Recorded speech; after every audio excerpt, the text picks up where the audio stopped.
What's up, everybody? Welcome. Hopefully all your PC builds are going great, and we are live. Welcome. I am Chris Mizo. I usually talk about PC and tech. Unfortunately, anybody out there that usually sees me on TikTok, I cannot stream on there. It's something I have to work out on TikTok.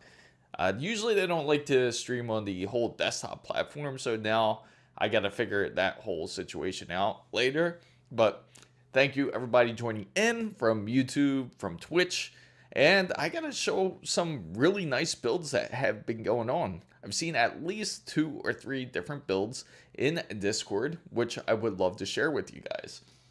Welcome also anybody who is just coming in, has any questions about any type of PC builds, feel free to ask.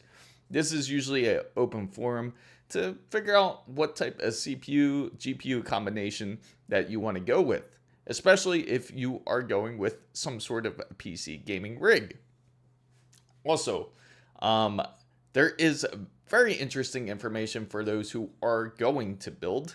First, I do have to mention that they are going to have a big sale on it. Well, not really gonna have. They actually already had started the wholesale on the 265KF.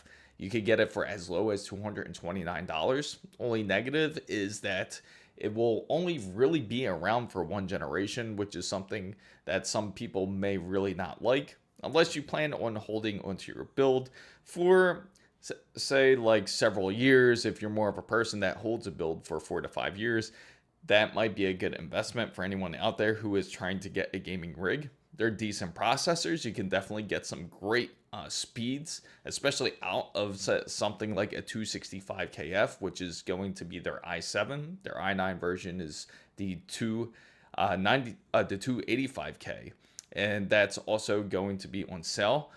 They also do have different sets at Micro Center on Newegg where they do feature some more bundles. If you are interested, let me know and I can send you a link directly through Discord. And for everyone who is WhatsApp open forum, usually I don't go on WhatsApp, but if you are interested in joining, thank you for joining Multi-Gamer. Anybody who is interested in joining and wants to ask questions, feel free. You can ask on Discord. And I will send over the Discord channel here. No, it's funny. I did mention a car earlier this week. I don't know if anybody saw it on X, which was it was actually about the new Corvette. That's quite the beast, I do have to mention here. But if you are interested in joining, that's the Discord link there. Let me check out my Social Blade here because it seems that it still hasn't really connected properly onto the YouTube portion. Let's see. Let me make sure that they're all active. There we go. Perfect. Now it is. So, let me show you the different builds that are going on with the community, and I'll congratulate them all, especially those who have first built a PC because they look quite wonderful. And let me switch over to the Discord side here. Yes, we are talking about PCs, PC specs. Let me know what type of PC that you have currently, and I'm curious to know. And how are you liking your PC? Welcome, Voltox. I'm just switching over to the Discord side so I can share with everybody what's going on Discord. Okay, so right now let me go into the PC hardware side. There we go. And we will, right here. Here goes a build right here by Leo. It came together really well. He has some great components put together. His specifications, he has a 9800X3D. He does have an ASRock X870. Obviously, he's a bit nervous about it, but it looks quite beautiful. He does have the Sapphire RX 9070 XT Pro, and he also has So Voltox, what type of PC are you looking for is the question. Are you trying to build a gaming PC, or are you trying to build something that is for some sort of content creation? Feel free to let me know, and then I can share some specifications with you. But this is a really awesome build that he just finished, and that just was completed yesterday. Here are the parts that he received from all of them. He has the Phantom Gaming X870E Nova. He also has a 9100 Pro, which is a very high-end SSD, which is PCI Express 5.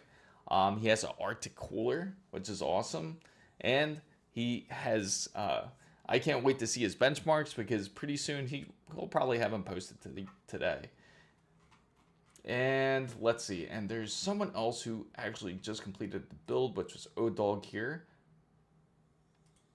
And let me switch over. So I don't have one, but I want to save $1,200 to get one. I got you. I see that you're a multi-gamer, and I'm definitely assuming that you want to PC game. And if you're trying to save about the $1,200, just say, are you in the US or are you talking about 1,200 euros? Because of course that's always going to be quite the difference. But I do have good news for anybody out there who are trying to have a little bit more value and wants to build a gaming PC. That AMD has officially announced a 9600 X3D. So that's going to have 6 cores and it's going to have 12 threads. It's going to be very low power usage, around 65 watts. It's going to be great for anybody that strictly uses their game for gaming. You can also use it for typical usage, such as going on the web, streaming videos, but you can't really use it as a content creator on that side. If you do look for something that you want to game and stream on, I would highly recommend something more of like 9800 X3D or higher. So USD. Okay, so for example, if you want to sit around or you're planning to get one as soon as possible, I highly recommend you can go with AMD's. If you want an AMD build, you can go with a 9600X. If you are looking for today, if you can wait for the X3D version, which is going just to be a little bit more, but not by much. Get a motherboard that's, say, a B850 would be a great fit for you. And then get a RX 90, probably a RX 9060 XT, I would say. Or even a 5070 would be good. You don't have to get something that is like a maxed out graphics card.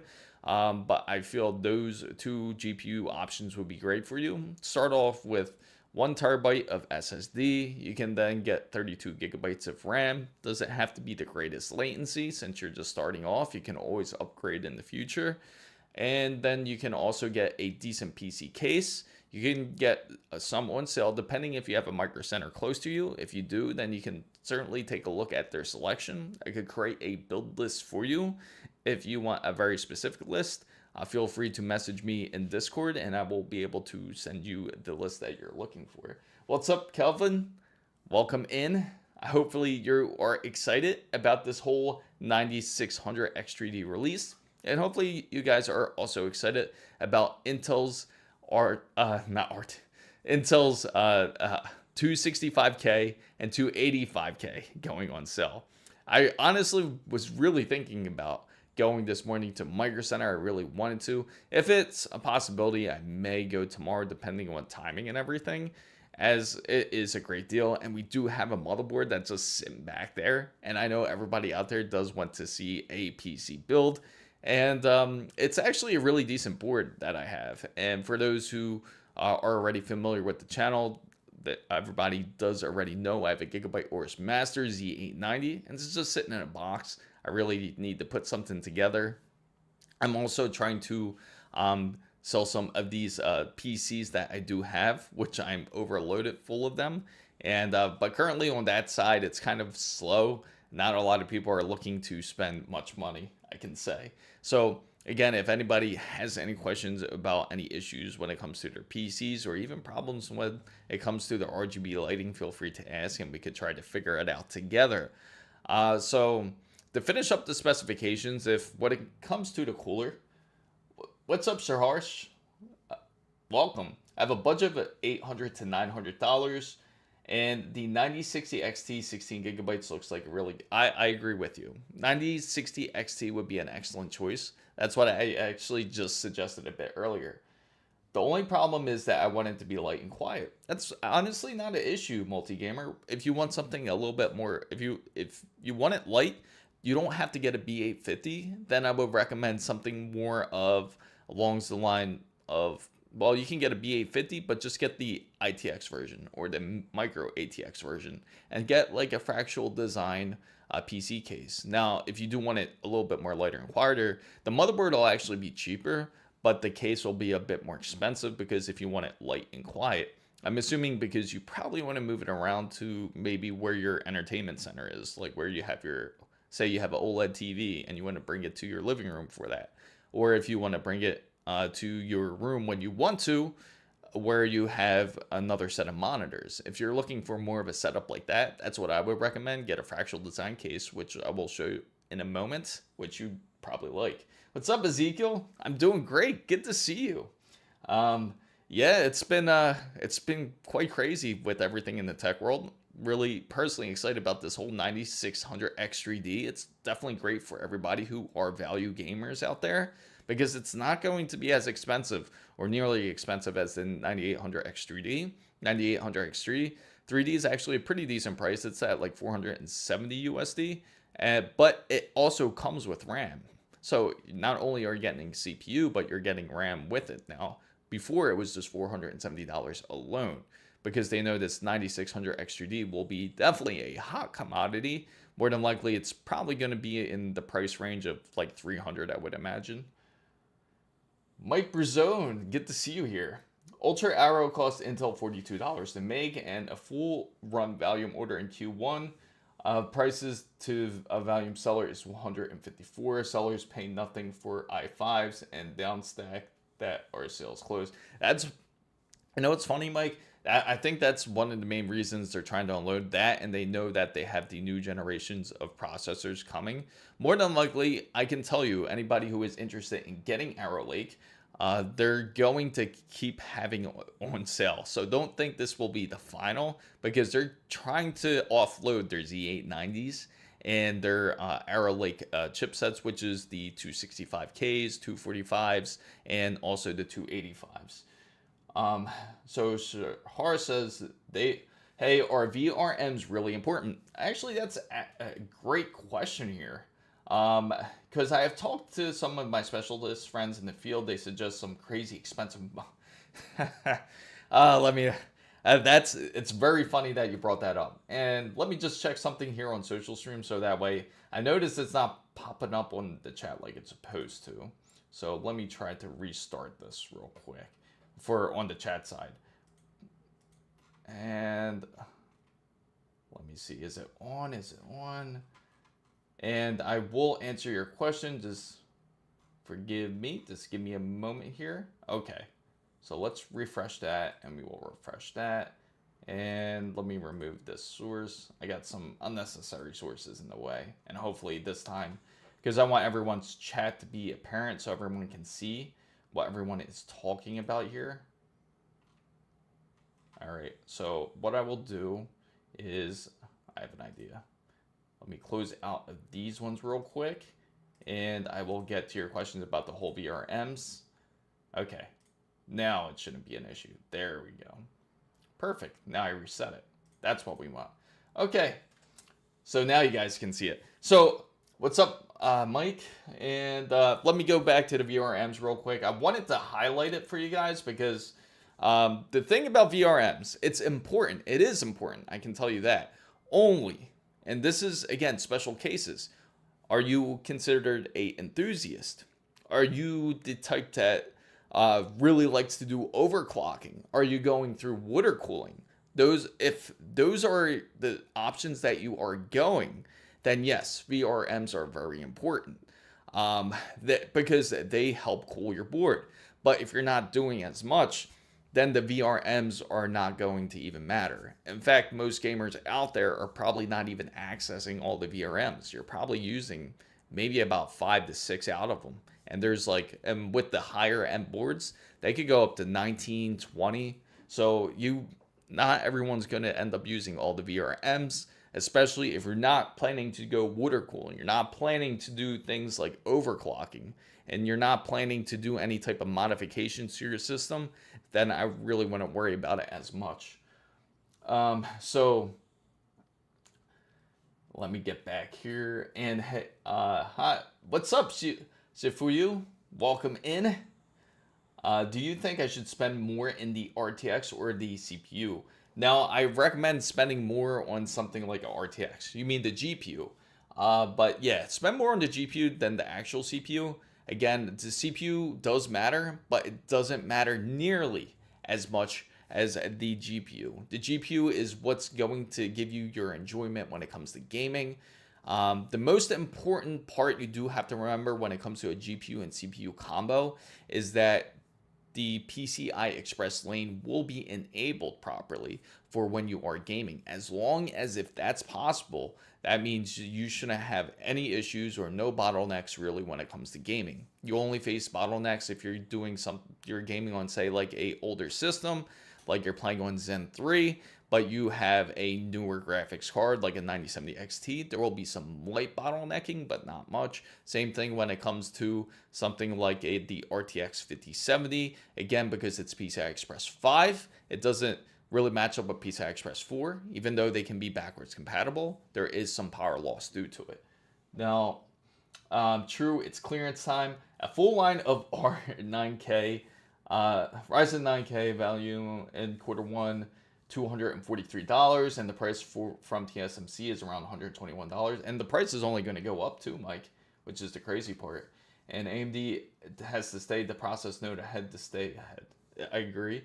A 9800 XG price is at AMD is $167. Retail makes a lot more than, I agree. They definitely do make a lot more than what they report. And the crazy part is TSMC, their nodes are only going to go up in price. In fact, they've already announced how much more it's going to go up. I think it was, I read it earlier, but I can't remember the exact percentage. Mike probably knows it off the top of his head.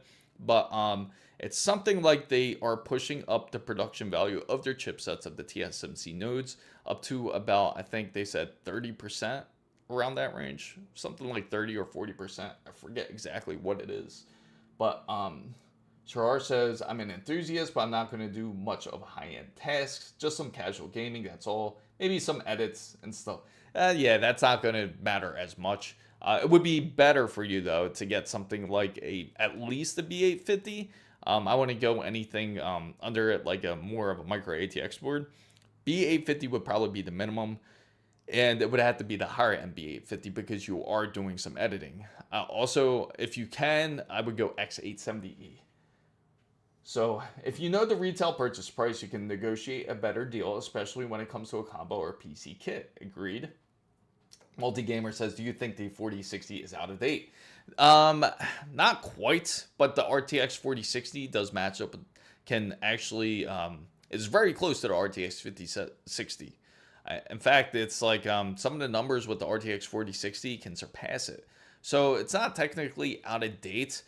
Just think of the 50 series as a supercharged or a turbocharged RTX 40 series. It's honestly, that's all it is. 50 series is great and everything, but it's the same process node, and on top of it, it's just requiring a bit more power. You're getting improved RAM, VRAM in it, which is going to be G7 compared to G6X. So that's going to be the difference between the two. Is my notes like 20 plus 20%? Yes, exactly. It was something like that. I remember it was, I was just a slight off. I was sure it was like around 30%. Thanks for saying it, Mike. Acreates, can I add 2 gigabytes of VRAM? If you want to, you sure can, but you gotta, are you good at soldering is the question. If you're great at soldering, go right ahead. You have to take apart the shroud and be able to unsolder it, and the trickiest part is getting it to recognize. But it could be done. There's cases out there where people have soldered in more capacity into their GPUs.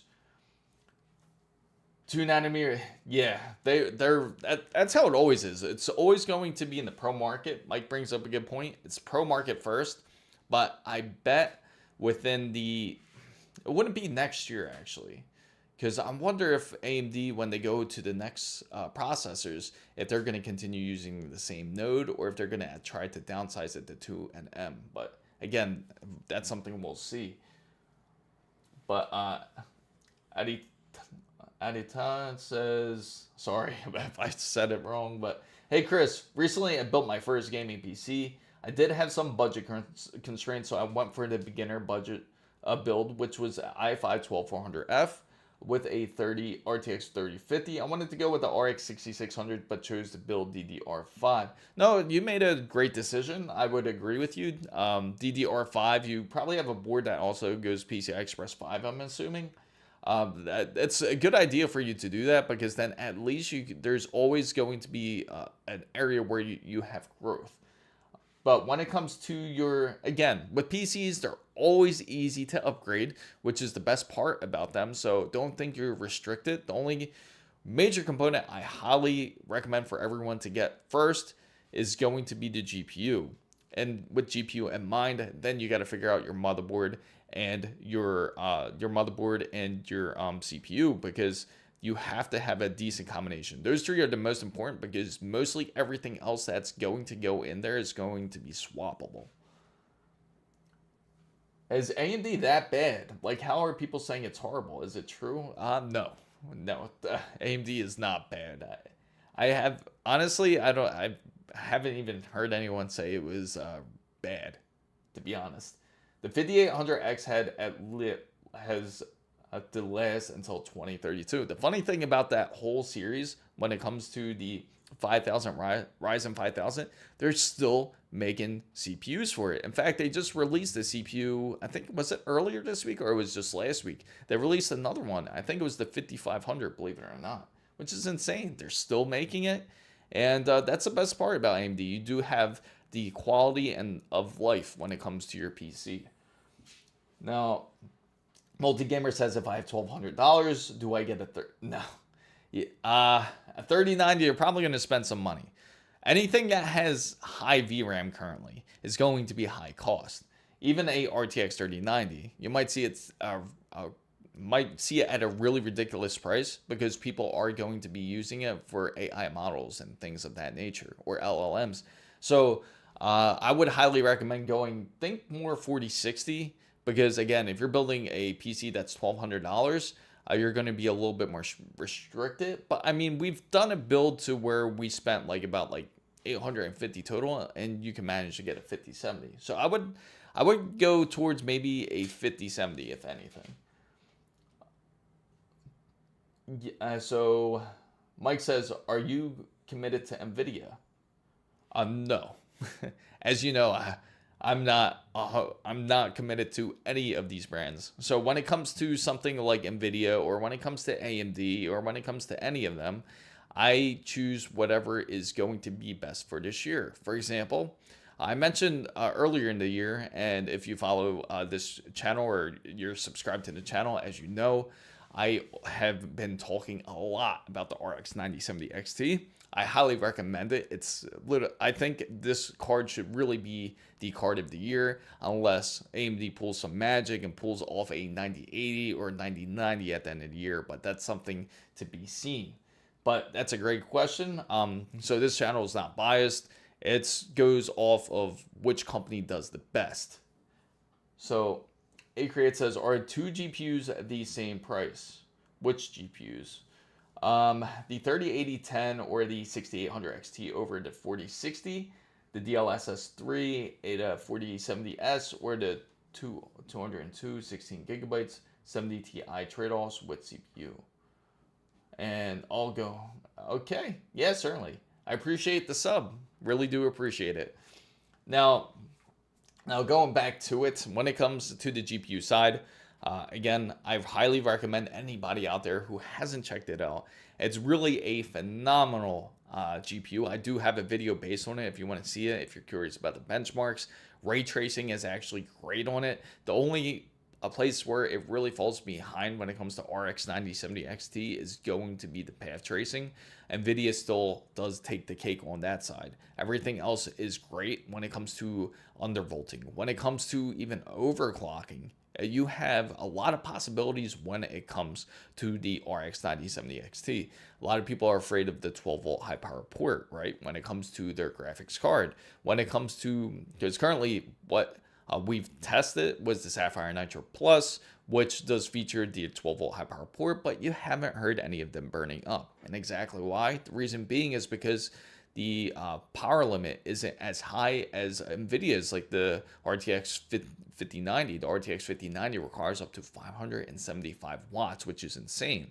Now, when it comes to the Sapphire Nitro Plus, the 9070 XT only requires up to 350 watts. So it's all about the power usage and how they use up the power supplies, how they use up the power supply's power when it comes to the 12-volt high power port. A lot of Gigabyte engineers have mentioned it's not a great idea to put as much current through it. In fact, they only recommend it up to 330 watts at the most to travel through there. So that's why everybody thought when it came to the 50 series that they would end up having two 12-volt high power ports instead. But no, they still produce just a single port and causes a lot of issues because of it. So, Mike Brazone mentions are the 50 series? It shouldn't be. It should be a lot easier to get. I'll tell you that now, multi-gamer. There's a lot more availability for it, so just take a look again, just double check, and I'm pretty sure you can find one. Now, the 3090 is power hungry. I have a cheap power in Cali, so 3090 is fine, but there are better down stack performance like the 7800 XT, 4070S, really 16 gigabytes, 70, yes, I certainly agree. There is definitely better, more power efficient GPUs that can be out there if you can get them, but it all depends on someone's budget. But people will just get the 3090, I think, specifically because of the VRAM side. You could certainly do more with some other models. In fact, you could probably, depending on what it is and depending how you use it, if you're into like LLMs and everything, then you can use like another GPU. You can use two GPU setups, like a multi-GPU setup. But is MSI's 3080 plus 32 gigabytes Vengeance Pro RAM and some cache on top a good trade for a PC with a Ryzen 5 3600X and a GTX? What? You're gonna trade your 3080 plus and plus 32 gigabytes of VRAM. So you're just trading two items, it is, right? Just to make sure I got that right, 8 crates. 2 items for a full-on PC build. It's honestly not a bad trade-off, but honestly, I would just build of what you have. Because, again, like when it comes to a PC, if that's been built that long ago, I would just say just build on top of the 3080 and the 32. The parts should come together pretty quickly. You have a lot of the more main components. All you have to do really is get like the motherboard and the CPU, and the rest of the build should come together pretty easy. What do you have for my personal build? My personal build, currently I have a 9800 X3D. I have a ASUS ROG Crosshair X870E. I also have 48 gigabytes of VRAM, which is G.Skills. I do have the ASUS Ryujin 3 CPU cooler, and it does have a RTX 5090 in there currently, and it also has a MSI Meg power supply, which is up to 1,000 watts, and a Gigabyte NVMe SSD, which is up to 10,000 megabytes of speed, and this is the PCI Express 5 SSD. So it's quite the interesting build. Originally there was a RTX 4090 in there, so recently it's been swapped because of testing reasons and everything to see how it is.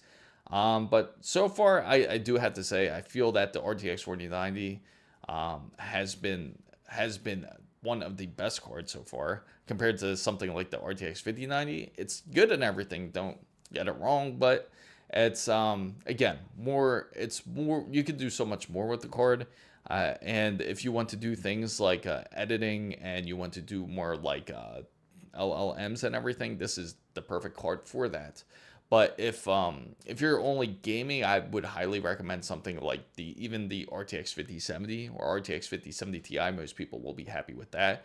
I feel like the perfect high-end, technically high-end card for when it comes to the gamer side would be the RTX 5080.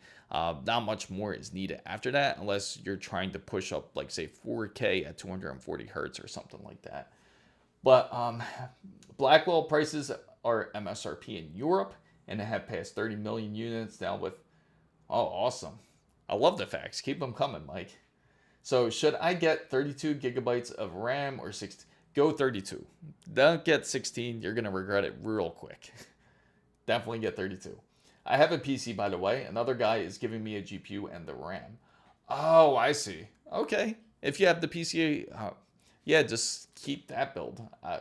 Then that other build with the Ryzen 3700, was it? I would say it's, yeah, there's no point in that.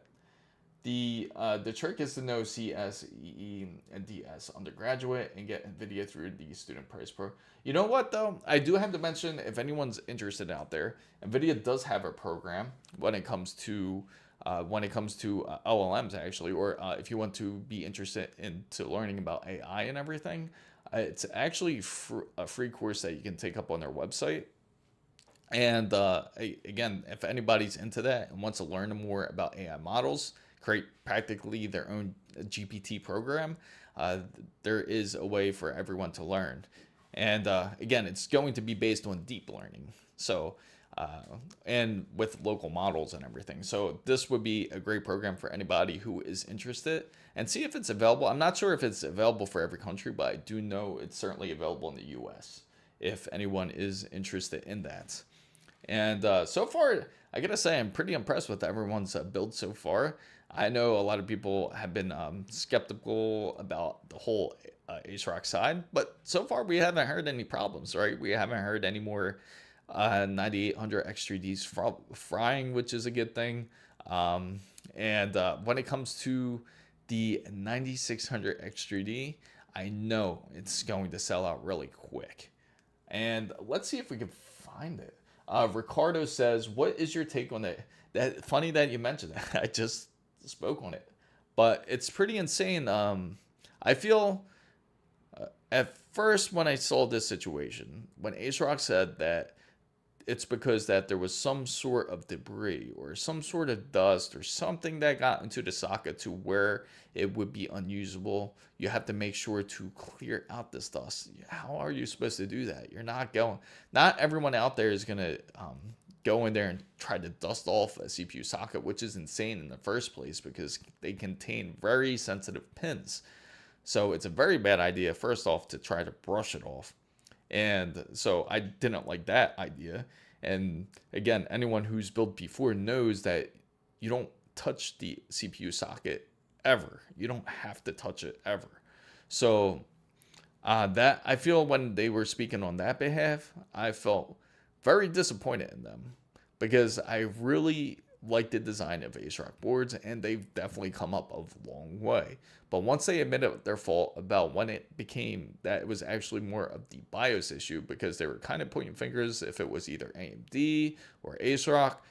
ASRock eventually took fault and said that they had to update their BIOS because it was only on their boards where they were having the problems. But so far, it seems like they had two BIOS updates, and nobody has any issues by far. So the most important thing I do have to say is if you do plan on getting an ASRock board, make sure to register your ASRock board for warranty, so that way you're covered, because they all should come with some sort of warranty. Usually I think with ASRock it's like up to 3 years. And then make sure to update the BIOS. Also very important. Your CPU will not fry right away if you did do a PC build. It would take a good amount of time for it to actually happen. So don't be afraid to turn on your PC. It doesn't fry immediately. So you can go to the website. You can go ahead and download the BIOS into a USB flash drive, and then be able to install the proper BIOS firmware, so that way it does not happen. So should I cheap out on monitors? Yeah, like I said, when it comes to monitors here, are you looking? Monitors are very intricate, I can say. I would say it's more about resolution, and when it comes to refresh rates, you can cheap out on a monitor. And another question I would have to ask you is, how important are colors to you? Are they detrimental to you? Or are you just using it for gaming? Because if you're a photographer or videographer, then it's going to matter a lot. If you're not really doing any of those things, if you're just gaming, I can recommend a few panels. Typically, I would say like cheaper ones. If you're trying to cheap out on a monitor, go IPS. Typically, they're better colors, or you can go VRR. Those two monitors would be the best bet if you're trying to go into a lower spectrum. OLED is starting to drop down in price, which is a good thing, which will only bring down the price of VRRs and IPS monitors. But would you recommend the BIOS update 3.25? I would have to check it out. Which ASRock board do you have, is it? I have to say. Enthusiastic guy says, I have the Zotac 5090. Card runs too hot for my comfort. I had to undervolt. Don't feel bad. I did the same thing. And I got the Gigabyte AORUS Master RTX 5090. Now it runs 60 under full load. That's excellent. I think my card's like around kind of close to that. It's more like at 66, I would think. Like 65, 66.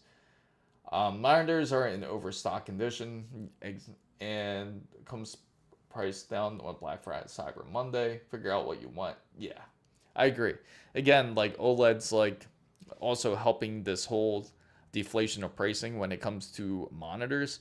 So again, there's newer generation OLEDs are being released. You have up to, I think, now it's up to Gen 4 when it comes to OLED. So you have already 4 generations of OLED. You have the IPS displays, and the VRR displays are like one of the cheapest you can get, and it's not as expensive. And you could get a decent size. You could get like probably like a 41 inch, I think it is, like a 41 inch VRR monitor for probably like maybe even like $400 or $500. But again, that's a massive monitor. So it's up to you, like on what is important for what you are looking for. Are you looking for a refresh rate? Are you looking for resolution? I got to go. Thank you so much for the information. All right, multi-gamer, good luck. Hopefully you have subscribed, and everyone who hasn't, make sure to join the Discord channel if you have any personal questions about your PC builds, or if you have any issues with your PC builds, feel free to scroll like all the way up, because I put it in the beginning about the Discord channel.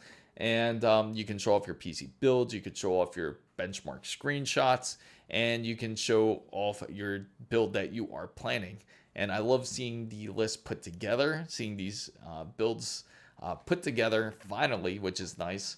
And you can't get any more enjoyment than when you actually put a PC together. It's one of the most amazing feelings that you can have, because you're bringing life into a product that will definitely last you a really long time. Best part is you don't have to pay for any type of online services or anything like that when you switch, say, from console to PC, and definitely worth the leap. It seems that Microsoft is kind of steering towards that direction, where they want to be a little bit more PC focused instead of being just known as a console. So they're trying to evolve as a console and think outside the box. I'm honestly looking forward to seeing what they are planning to do.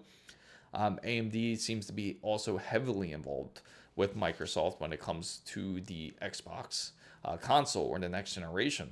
So anybody who is interested in consoles, definitely expect a new generation of consoles coming out soon. PlayStation 5, the PlayStation 5 is pretty much almost to that point to where they're thinking of upgrading to PlayStation 6. In fact, the CEO has already discussed that they're very heavily focused on the next generation of PlayStation, so they are working on their model. Seems like both companies, PlayStation and Xbox, are kind of going the idea of the route the way Nintendo Switch is, where it's a hybrid console. Some are saying that they're going to have 2 separate consoles, to where they'll have more of a handheld and a actual console, or it's going to be combined. But I do think that both companies are thinking of combining their console and handheld together. As from what I heard, the whole PlayStation Vita 2, or the next generation PlayStation, is supposed to have like low-res PlayStation 5 graphics. So it's going to look very decent. See you on the meetup? Okay, for sure. So PlayStation is certainly going to go that direction, and Xbox seems to be headed that direction. They hinted on it. They originally had their own model when it came to their handheld, but they decided to drop it and said, you know what, we're not going to go this direction. We are going to go with the ROG Ally, which is going to be the Xbox ROG Ally, as you've guys seen. And I think they're going to give a little bit more flexibility to other companies because they want everything to practically have their Xbox logo. So don't be surprised if ASUS isn't the only company to do it. I wouldn't be surprised if they attempt to team up with other companies such as MSI, even like Gigabyte, because they don't have a handheld. So if they did come out with one, it's a very high possibility that they'll have an Xbox version. So that's why they kind of want to put the brand everywhere. And it's pretty smart marketing, a bit premature when they first showed it, but I could see them doing that when it comes to their Xbox console. And maybe I could see this happening because when it comes to the Xbox Ally, they have a very specific design Windows where it's just meant for gamers. Would be nice if they had it for a PC, where you don't have the unnecessary background services. You don't have the unnecessary Windows updates if you're strictly focused on gaming. So I can say it's almost like they're going up against something like Bazite or Steam OS. If you guys ever used it, they are both excellent systems to have. Now, I do have to say, when it comes to those two different systems, if you are interested in trying to do that to your PC, it's a great change of pace, but I do have to warn you, you have to really understand the system a bit more. It's not going to be like how Windows is, where everything's going to be an executable file. You'll have to learn more about Flatpaks and different packages when it comes to things like Linux. It's great for those who are interested in programming because it will help in that aspect. If you're great at programs such as Python, it would be a great system for you to definitely try out. For those who are not familiar with any type of programming at all and wants to enter the system, it's still a great system. But again, there's going to be a learning curve to type in certain commands. So, what's up, Mr. He, Him? For some reason, I didn't see you on the lower side of the chat. But, yeah, I'm glad that AMD is deciding to release this 9600 XUD. I do expect the AM5 line to have quite a bit of life to it, similar to what they will have with when they came to the whole Zen 2 and Zen 3 line. AMD is really good about that, so you can feel confident about your product, and it will certainly last no matter what generation that you built in. Especially for those who were early adopters who got the X670E, they will certainly experience the longest lifespan and the most upgradable lifespan, and that's the way it should be. You shouldn't need to upgrade a motherboard and CPU every few years, because then it's a bit ridiculous. All you should be able to do is, especially now in 2025, you should be able just to upgrade your processor and upgrade just your GPU if you need to. Upgrading GPUs is more of only necessary if you're upscaling in resolution, if you're changing resolutions when it comes to gaming. But other than that, it wouldn't be as necessary as changing GPUs as much, at least currently, because there isn't a big evolution as we thought when it came to something like GPUs.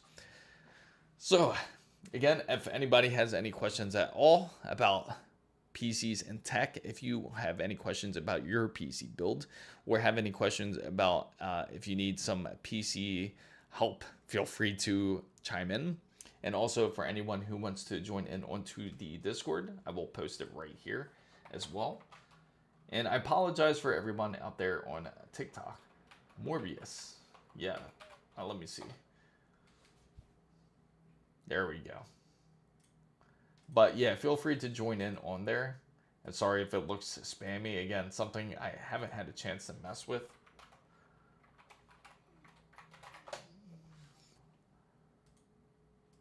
Okay.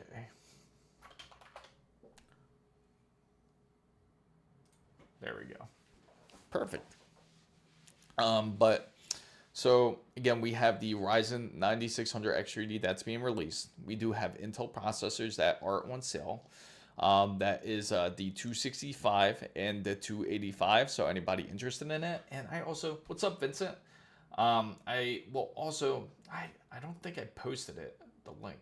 So I apologize for anyone who was looking for it. I know I posted it on X here, and I will share it through here, in fact. So it is this link here.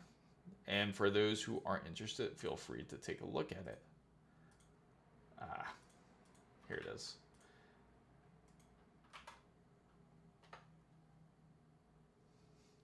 And I will also put it onto YouTube, so that way you guys can see it. I'll just put it in the pinned comments. If I don't think I can pin any comments. And let me just get on here. And that way I can share with everybody. But again, feel free to ask questions. Okay, here it is. I'll put it right under live feed, if anyone's looking for the link. But that's the link for it. You can look not only at the K series, but they also have the F. You can switch over to KF, and it's even cheaper. There we go. Perfect. So if anyone has any questions on it, feel free to check it out. And again, possibly tomorrow, depending on how the timing is looking, I will definitely see if I can get there, because the processor is honestly a great deal. We have this Z890 motherboard that's just sitting here, and it's a shame because we really got to put it together, right?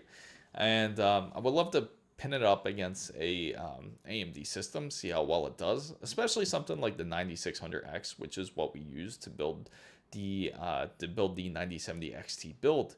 We also did get something in, which I'm excited to open up for you guys, which is we did get a package, which I will definitely and certainly open up soon for you guys. And more than likely, it's going to be something that's going to be for the PC build for sure. Or it might be something that we run some tests on, because I know a lot of people are curious about how worthy these hardware components are. So again, if anybody has any questions on any specifics when it comes to PC hardware, comes to GPUs or CPUs, you guys can feel free to ask. And I do have to say, definitely check out the sales that are coming up. I know I'm excited to share with you guys soon that Prime Day is almost here as well. Prime Day is going to be between July 8th to July 11th, and I will definitely post up a video based on it. I'll look for the best deals and see what we can build. I'll probably do several references on different build ideas, from maybe like a budget build to more of a, I would say, mid-high end. How's that sound? See if we can do something like that with these deals. See what I have access to, and then I can create these deals for you guys, and then I'll put up the videos, so that way you guys can do a PC build off of Prime builds, and you guys can save a lot of money that way too. Or if you're saving as it is now and you want to wait till Black Friday or Cyber Monday, that's also always a great idea too, because then we'll be coming nearing the cycle to when we can expect more things, such as maybe possibly a 9080 XT, hopefully, or a 9090 would be great. I know that 5080 Super will eventually release, and same with I don't think there's going to be a 5090 Super, but maybe a 5070 Ti Super I can see. And those are going to be quite powerhouses, and probably going to be the gamers' top card when it comes to gaming, I gotta say. What's up, Mika? Or Micah? Welcome in. Welcome in. And this channel is about PC builds, about PC hardware, things of that nature. If you're into PC gaming, feel free to ask. But this is what that channel is about. And I'm just going over the discussion of the next generation hardware that is coming out.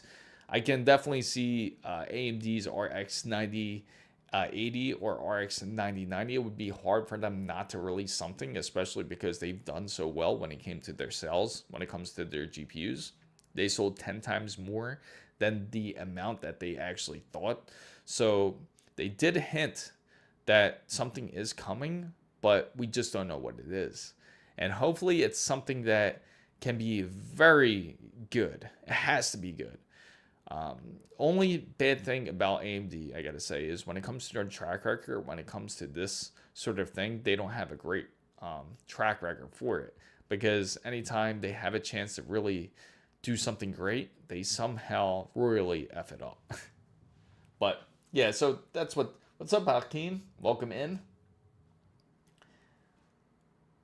Yeah, so yeah, that's what the next generation hardware or an idea is going to be based about.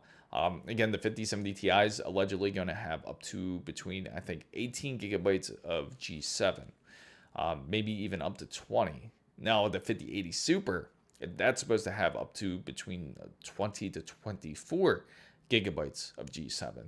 And I feel that's something more or so can fit a lot of gamers out there, more than anything, and is looking for something that's actually quite future-proof, I should say. I know the big thing is, and the big problem is, currently right now, 8 gigabytes is like the bare minimum right now. And a lot of people don't like that when it comes to just say the standard RX 9060 XT. It's funny because originally that always confused me because, again, you have the 9070 and the 9070 XT. We know the difference between the two. One's 8 gigabytes, one's 16. But then when they came out with the 9060 XT, it's exactly the same name. So when you do purchase XT, make sure to pay attention that it says either 8G or 16G because they're going to be two different VRAM sets. So if you are in works of purchasing a 9060 XT, make sure to double check it. Make sure that it's either 8 gigabytes or 16 gigabytes before you do make the purchase. If it's if it's quite the price gap, then you have a good idea. It's more of the lower end when it comes to the memory side. Same with the 5060 and the 5060 Ti. Of course, you can differentiate those two. 5060, again, but they both have the same Blackwell chipset. That's not going to be any different. Again, the only difference between the two is going to be the whole VRAM side. Now, NVIDIA did announce that they are coming out with another card. They are coming out with the RTX 5050. I know it's a bit ridiculous, but the craziest part is it's not even going to be well, it is a 5050, but I'm surprised they didn't really go with it, which is G7. It's not going to have G7 on that card. Instead, they plan to opting in with G6. At that point, they might as well just give it a 40 series name. It's nothing they haven't done before. They've came out with cards where it should have belonged in the previous generation. And I feel that this RTX 5050 certainly belongs in the previous generation compared to the newer generation. I'm curious though, when it does come to this 5050, how will it work when it comes to the frame generation? Will it still be able to perform as well as their other cards? Since it would be based on the DLSS4 if it is a true 5050. But that's something to be seen, or remain to be seen. So if they dropped a 24 gigabyte 9070 or 9080, it would eat up the market share for sure. 16 gigabytes keep it down, in my opinion. Need the perceived value to go up with the current prices versus the 70 Ti. NVIDIA first to drop wins. Exactly. Great point out there, Dylan. He makes an excellent point, and I agree with him. If AMD does come out with a 24 gigabyte card, or even up to like a 32 gigabyte card, it will certainly disrupt the market when it comes to gamers, because everybody who really wants to support AMD is either waiting on that card, waiting for their legendary card release, or they just want to just support them, period. And rightfully so, because we do need more competition when it comes to the GPU side. We do have Intel, but they're kind of on the back burner. Nobody pays attention to them, so no offense to anybody out there that are Alchemist holders or Battle Mage holders. They're great cards and everything, but again, Intel is supposed to release something good too when it comes to their Sparkle, and they're supposed to come out like a 24 gigabyte version, but they said that they don't plan on releasing it, but they really should, and they probably do have plans up their sleeves on it. But again, we need more competition when it comes to the AMD side, Intel side, because Nvidia holds so much market share. That's why the prices are the way they are now. That's why you're seeing that the RTX 5090 is 2,000. Well, allegedly 2,000, but we all know it's really like 2,700 and up when you do purchase a RTX 5090. And again, it's because nobody has any control over it. RTX 4090 cost just as much used when it was first released, meaning when you purchased the RTX 4090, it was about $1,500. But if you go check it out used, it's even more now. And that's all thanks to the price increase of the RTX 5090. Oh, what's up, Banger? Welcome from Germany. I'm doing great. Absolutely correct. Competition is something we desperately need, and it's kind of it's very frustrating to the point where somebody has to answer to Nvidia. Nvidia has become so I can't even think of the right word for it, but Nvidia has become so non-competitive, I can say. They feel like they don't have any competition, that when they release this RTX 5050, they know it's going to sell well. And the sad thing is that they're going to be right. And this RTX 5050 is not going to be a step in the right direction, really, because, again, it's based on not an older chipset. It's still going to have Blackwell in there. But again, Blackwell is not that much large of a leap over Ada Lovelace.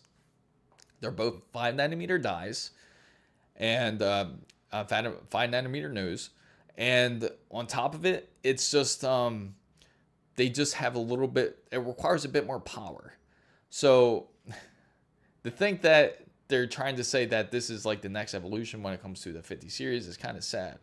Because I was hoping for so much more when they did announce this whole 50 series, that it almost makes it seem like Moore's Law isn't dead when it comes to it. Because it's still the same chipset, right? From 2022, when Ada Lovelace released, but they just added more power to it. More power to the 4 nanometer node, and that was it. Now, when it comes to the 60 series, will they finally shrink it down to 2 nanometer? And that's what it would have to be, is 2.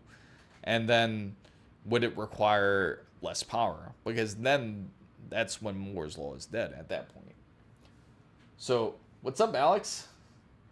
Nvidia is so strong in the market that even if the drivers are currently bad, yes, exactly. That is also a great point. And I failed to mention that earlier to everybody out there. Currently, AMD is actually honestly doing great when it comes to their drivers.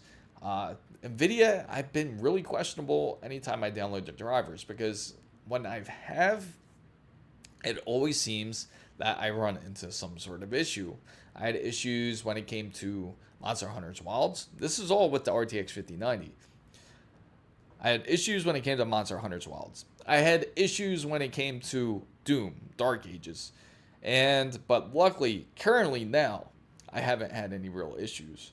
The other issues I think that persisted that I had was due to, I think I was putting too much of a curve optimizer on my AMD CPU. I was hoping it was better than what it should be at, so I had to end up dropping that down. So now it seems to be a lot more stable since I've done that, at least. But most of all, I do know 100% fact that the other issues that I ran into when it came to Monster Hunter's Wilds and when it came to Doom, Dark Ages, it was all related to the GPU updates to the GPU drivers, which has not been great. So Alex asks, have I tried iOS 26 beta? No, I have not. And honestly, I'm not really interested in joining any of the beta phases. I'm pretty much done with that whole side of doing betas, because the problem, again, it's exactly that. It's a beta, so it's not going to be great. It's going to be buggy. If anyone does try it, feel free. But really, the whole point of a beta is that you discover these bugs and then you report it, or you give them an idea of how to fix the issue.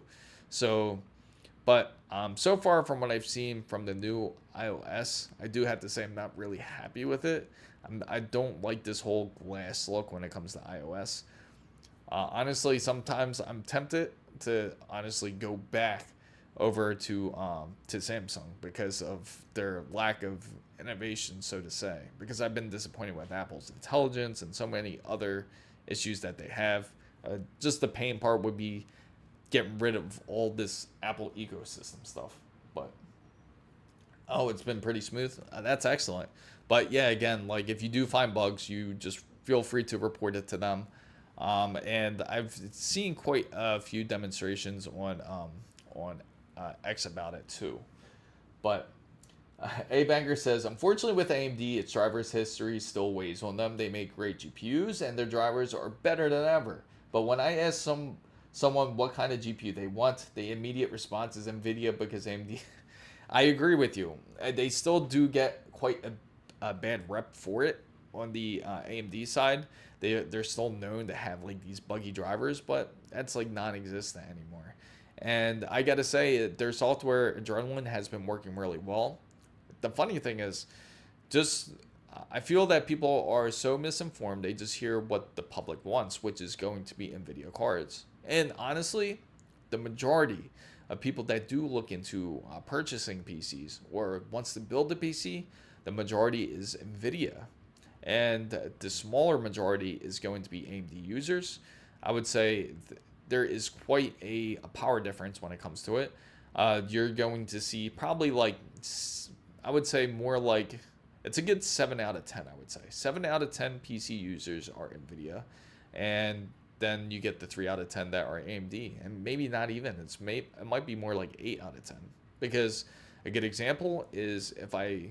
Just like on my website on chrismizo.com, I have 2 PCs up there on the shop. I have an NVIDIA build, which is an RTX 50, not 50, it's an RTX 4090, and I have one which is an RX 9070 XT.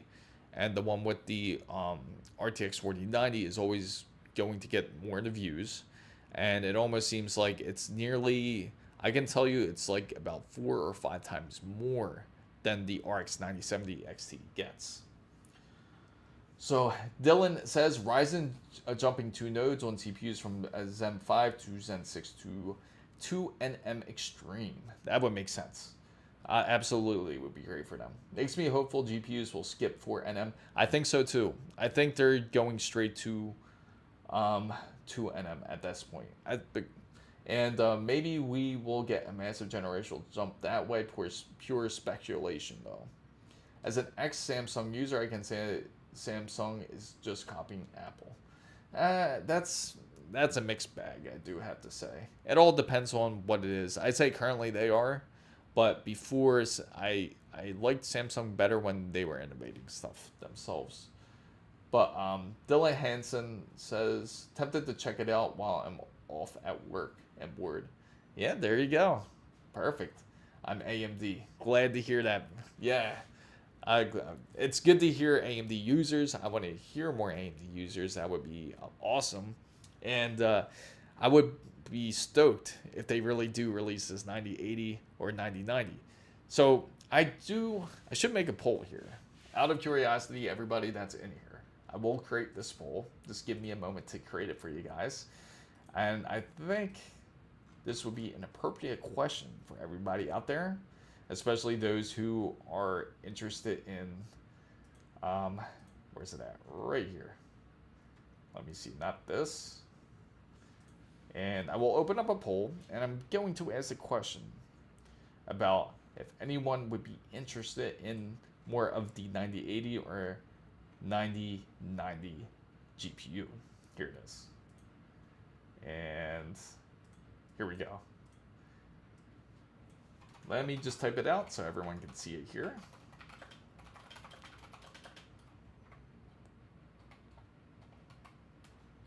Okay.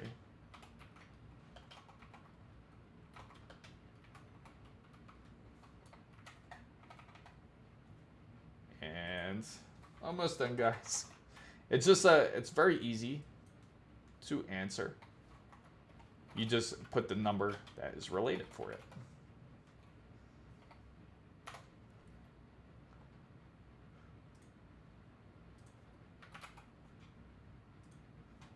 Perfect. And I will post up the poll. Feel free to answer it. And just give me a moment, guys, as I will enable it. So, would you guys be interested in seeing something? Oh, where'd the poll go? Sorry. Would you guys be more interested in something like a AMD RX 9080 XT or a 9090 XT? Feel free to answer. You just put the number of choice, and that's what will be entered into the poll. So, you have the 7900 XT, and I've only moved it off to chase ray tracing performance in 1440. Yeah, the funny thing is, if you do want to go ray tracing, you'd be pleasantly surprised when it comes to the 9070 XT. I was really surprised on that fact about like how well it actually ends up ray tracing. Honestly, it's quite amazing. The pad tracing is still a bit behind, but on the ray tracing side, it does do well. So Samsung hasn't changed anything from 24 Ultra to 24, and that's what I really want to be integrated in my phone. Now, the good thing is that you can integrate AI into Apple's device, but it's just not good. Somehow they made Siri worse, and that kind of really annoys me. Like, Siri really mispronounces a lot of things now. Almost same battery, camera, screen, and pen. No. Ordered a 9070 XT for my work PC and had buyer's remorse. Before it arrived and returned it, I'd be more of an 8090 class. Oh, okay. So the 5070 is currently what I have. Close. I'll want more than 16 gigabytes. Unfortunately, I have to go again. No. I appreciate it. Well, again, thanks for tuning in from Germany. And I'm upgrading to a 9070 XT. Definitely worth it. What's up, Ogard? I am German Diddy. Let's hang out. I actually got a lot of people from Germany that comes in here, believe it or not. Vincent says, yes, I much prefer Adrenaline over NVIDIA software and using Afterburner, just more VRAM, and I'll go for it. My home card is a 4090. I do agree with you. The funny thing is, remember how NVIDIA came out with the NVIDIA app, and they said that it was going to be something that's going to completely be much better compared to the NVIDIA Control Center. But for some reason, that's still integrated into the whole system. It was supposed to eliminate that, but overall, it seems like it hasn't. NVIDIA's app hasn't pushed to be as great as we once thought it was going to be. And let me see. But the difference is, I do have to say, Alex, when it does come to the Android side of things, that you don't have to use Samsung's. You can use something like ChatGPT's, integrate it into the UI, which is really nice. And you have the freedom of choosing any AI model of your choice. You can even create one, which is, again, this is because Android is more Linux based, so you can create what you would like off of something like of a Samsung device. But again, I feel bad for all those users that did end up getting like iPhone 16 because they thought it was going to have this great Apple intelligence, but it's almost a year later and the iPhone 17 is about to get released. I wonder what they're going to do about that. There's even going to be possibly a class action lawsuit against them over something like this, because that's what they sold the Apple iPhone 16 as a Apple intelligence device, really. But yes, I do agree that I wouldn't trust Samsung's AI. I wouldn't think it would be great, but I would certainly pick my own for sure. So Dylan Henson says, worthwhile jump to the 7800 in my opinion. Less so for me coming down to the 7900 XT.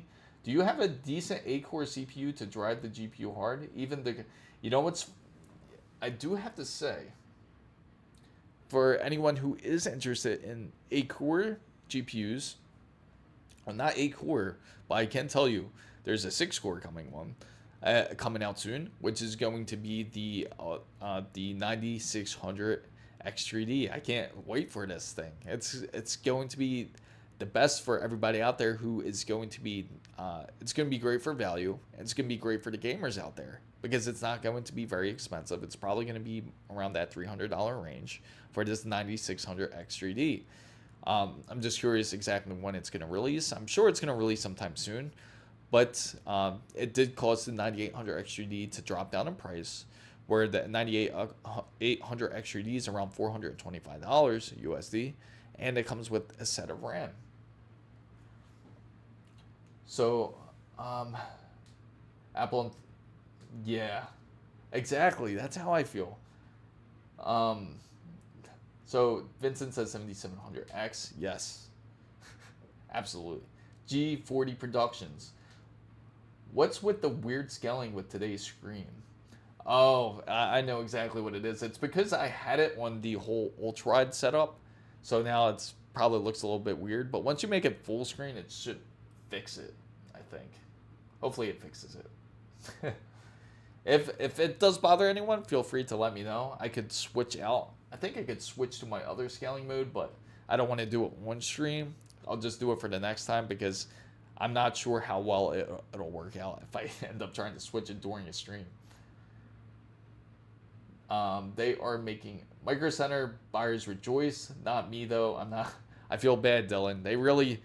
If I had more money, I would love to open up. I would help assist the Micro Center open up more franchises. I know it would do great in Europe. There's so many people out there that come in from the UK, from Germany, that wants something like a Micro Center, and they would do great, I think, in those areas. They are making a gaming tablet. You know what? You want to see a really old gaming tablet I actually have? I actually just use it as like the background for a decoration piece, and this was supposed to be like a revolutionary device. Actually, let me show you it. I don't know if anyone's familiar with this one, but this is the ASUS TF201. I bought this a really long time ago, in I think 2012. I actually bought it from a GameStop, believe it or not, as it was like known as like a gaming tablet. And it's like a 7-inch display. It still looks pretty nice, right, for this year. Not too bad. I could turn it on. I kind of just sit it in the background just to show something like this. There you go. I just have it sit in the background. It's still based on a really old Android OS system. It's like Android. It's based on Android Honeycomb. Actually, a little bit after, like Android 4 now. I think it's on. But yeah, this is how it looks like. And this was just meant for gaming. And back then, this was like a $500 device. Now you could probably get it for dirt cheap, I would imagine. Because again, you can't really get like new apps or anything for it because it's so outdated.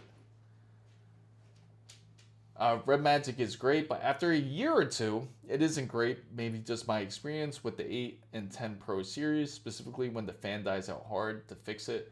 Yeah, it's still usable, but not waterproof, I would assume. Yeah, I think so. Anyone looking, MSI has a 9800, 7800 X3D offered with a motherboard purchase on their site for $30 or to $50 less. That's awesome. $100 for the 2 terabyte Spatium drives. I love their Spatium drives. They are great. I actually have one on my PS5. Looking at their new B850 Mortar M-ATX board with 5 gigabits of LAN. Quite insane. Wishing 5 gigabit LAN was more common for AMD boards like Intel. I do agree. In fact, it's like they have boards where they can even go up to 10 gigabits. But again, like in my area, I really hate Xfinity with a passion here, or a Comcast, because I have the worst internet. So only for the ITX and ATX, though I don't use ATX, looking for the bump to 3G Google Fiber. That would be awesome if you can. Do you have Google Fiber in your area? I know they're spreading into our area here, but it's not going to be like I don't know how far they're going to scale it out, but I feel like I'm pretty doomed at the area I'm at unless I move a bit further south. If I do, then I can get better internet for sure. And that, believe it or not, when you live in an area, and you only have one provider, it really sucks because it makes you, it's one of those driving factors where it does make you think of moving, believe it or not. If you do move into a place, and make sure you really check the internet as one of your first priorities, because it really sucks when you don't get the internet that you are looking for. So how can I copy from a hard drive to a new data SSD? I would highly recommend using something like Macrium Reflect. Great product. Look for Macrium Reflect 8 because that was the last free software. It's free to download and you can easily copy it. Copy your hard drive. Now, is it your system drive? You can easily still copy it. You just have to get a USB connection for it, or just connect it directly to your PC. So in UK, we have a community fiber. That's awesome. That's much better. $100 for 3 gigabit Google fiber SLC. UT has it. Oh, Salt Lake City. Awesome. Jealous of you guys. I really am. We have tons of competing for ISPs. Luckily, we get great pricing. See, that's more fair. We're pretty much effed on this side because we only got one guy, one competition, and it seems like they don't want to share the area. There should be more fierce competition, I feel, too. It makes it less of a monopoly. I would think it would be illegal for just one ISP to run in one location. I want to put my SSD into my PS3. You can. You certainly can. You just have to reformat it. That's all. Once you put it in, you can just reformat it because it's running in a whole different system. So even if it does have, like, say, Windows on it, just put it in and it's going to reformat anyway. It'll ask you to reformat, in fact, once you put it in. And, yeah, I do have to say, when it comes to competition, it should be placed out more fairly. So do you guys have like Verizon Fios and everything out there too, out of curiosity? Because that's like the last provider I remember. It was a great memory when I had Verizon Fios, but it wasn't in this area. It was in a whole nother area. If I go further south, they'll have more competition where it has Comcast and both AT&T fiber. And the funny thing is they're not that far south. They're only like maybe 3 or 4 miles down. So it's really not that far. I was hoping that they would roll out further up here to this area, but so far it hasn't been anything, at least for the last several years. Comcast used to be the only show in town for high-speed internet. This would have been around 30. Oh, wow. Yeah. I remember when 100 megabits were fast? Like you had to pay like $140 a month for 100 megabit internet. Alexander says, how much storage should I get for PS3? It's up to you, really. Storage is, you can never have enough when it comes to storage. G40 says, downside of living in a rural side, same here. Only one ISP, but not being bothered by cars, trains, and loads of people is a great. Yeah, that is the best part about that side of it. If I do, but you're right about that side. If you do end up moving a bit more, like for me, if I moved a bit more south, I'd be getting closer and closer to the city. Then I would have to end up trading some sacrifices and some homeless people, which I don't think anybody enjoys dealing with. But do you have Virgin Media? Yes, we do have that in the US. We even have Virgin Mobile. So I know they're a big company, so they have practically, they have a lot of different things here. They have Virgin Mobile, and we also get their flights as well here. Do you guys remember cock cable Mike Tyson? And yes, yes. But I do have to say, hopefully that I'm really hoping. I tried to contact AT&T about this, and I highly recommended them to at least attempt to roll out in the area. You're only like 4 miles down the road. I definitely get it. So LSG says I had to pay $10K to get AT&T to put. Really? Oh wow, that's insane. You had to pay that much? They gave me my money back after the rest of it. Oh, at least you got your money back. That's insane. So they wanted that initial investment of 10,000, but at least you got your money back. I wonder if they're gonna try to pull the same thing if more people demand for it. But at least they did it though. They must have did. I guess they probably ended up putting all the fiber underground, right? Because that's where a lot of the fibers are. The fiber connections are all, they put them all underground. The crazy part is that they're digging around here too. It's not like the ground's not open. They could easily just lay it down. They're dealing with like sewage and everything. So 2 terabytes for PS3 and 4 terabytes for PS4. One of the external drives for me. I'm using half the storage for each drive. USB ports don't seem to limit the performance. At least it's what I can tell. Yeah, it wouldn't be much. Welcome back, multi-gamer. Good to see you. Yeah. Yet, to get a PS5, LOL. It will be my GT7 console alone.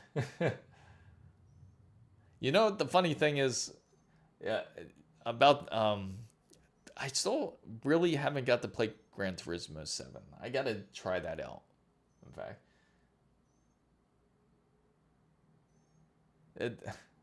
Hopefully you can get some in the near future, Alex.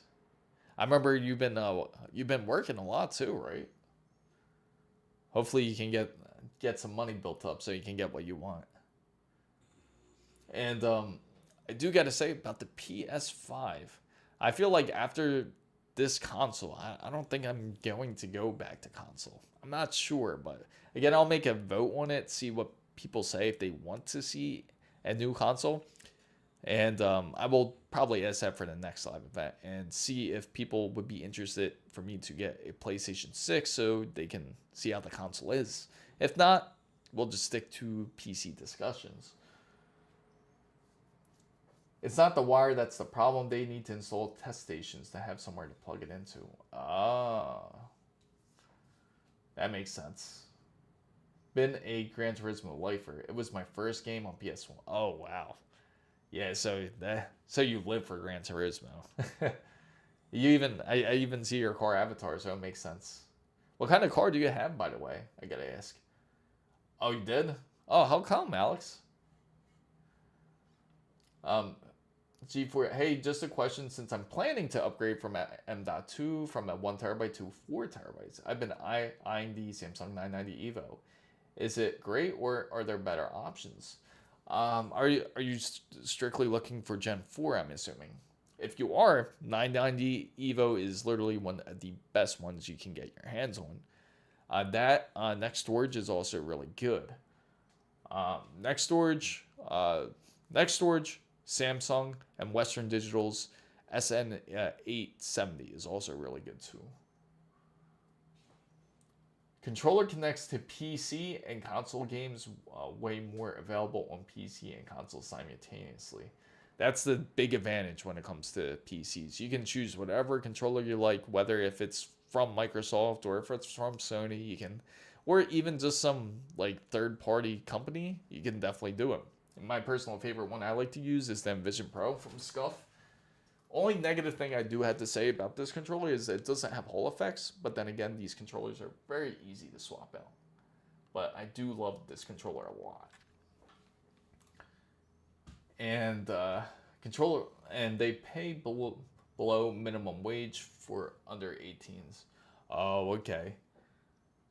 In UK, if you're under 18, the minimum is £7.57. £7 and oh, okay. Is it based off of tips? No, no, they don't tip in the UK either. So that's even worse. That is rough.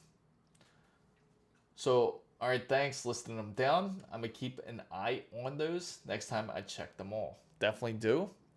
And again, if you're on Discord, let me know, and I can I can show you what they look like at least. Wow.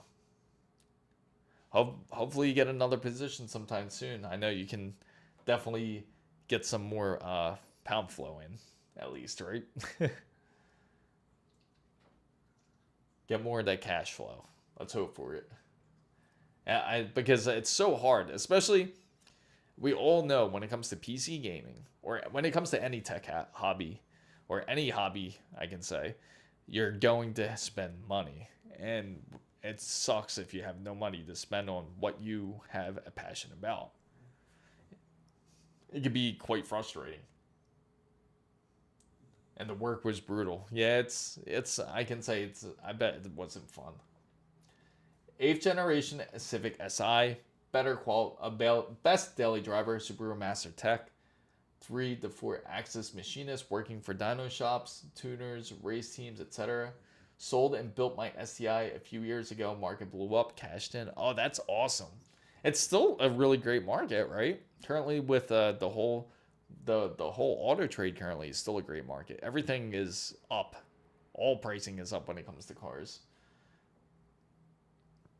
Now I'm a hardware admin and my back and my that's so funny. It's funny what you go through when you're young, and then you really feel it in your later years. That always ends up biting hard.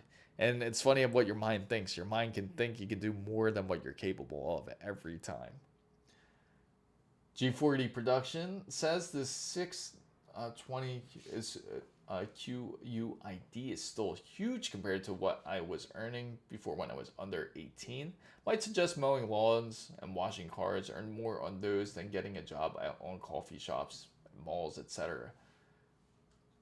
I think that's what Alex was doing too. He was washing cars, but he was probably doing it for one of the smaller businesses, I think. Yeah, you know what would be a great idea, Alex?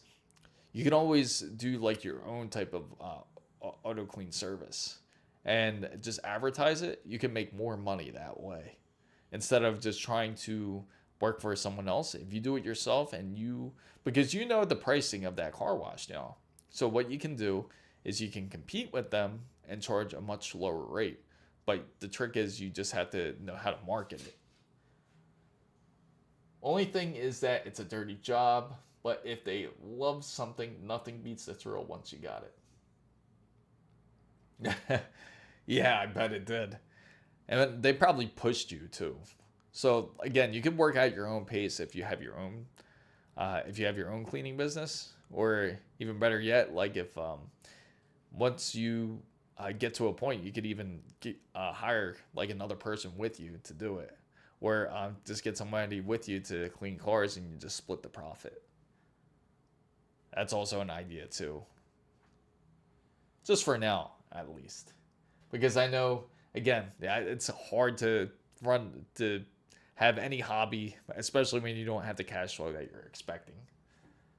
But the pain when it comes to like dealing with anything you're young, like something like that, like if you were like wrenching, especially, it is tough work. When you're younger, it doesn't seem so bad, but as you get older, it certainly does get worse. Your bones don't like it very much, neither does your joints. Quid for enunciation. My French cousin has lived in the UK for the last decade, so my American ass knows a few slang words. Oh. And thanks to the Top Gear for teaching me. Oh, yeah, absolutely. That's funny. Yeah, so now you know the Queen's English. But I do like Top Gear though. My favorite car. I think a couple people in this chat knows. So my favorite car I honestly like is the Mitsubishi Evo. Is one of my favorite cars. So it's the exact rival of the Subaru STI. You'll get used to it, but once you get older, but at least it's training, you become the... That is true. You know what it's like? The best way to describe it is when it comes to pain in life. It's almost just like how it is for a car, right? The best way I can describe it is like a car suspension. When you get a new car suspension, the way life works is when you're young, it's almost like if everything, even you go through these potholes, it still feels smooth, right? It doesn't feel too bad, especially in a new car. But over time, because you're riding in that car for so long, that you don't really notice that over time, the suspension is getting worse and worse. And every time you go through the pothole, you're going through the ride, but then eventually you get to the point where you notice these potholes. And that's just how life is. It's just like the age of a car once it gets older, or the age of the suspension, I should say, really. And that's like how the body kind of reacts. It's like you get used to the ride, so to say. So sometimes when I'm sad, I go to the nearest train station and start licking the railways. That 9900 X3D versus the 9800 X3D. What would be the best CPU? I would say, to be honest, just go 9950 X3D, because it's not going to be that much of a price gap between the two. So if you are into gaming and streaming, go 9950 X3D. You might as well go all out there.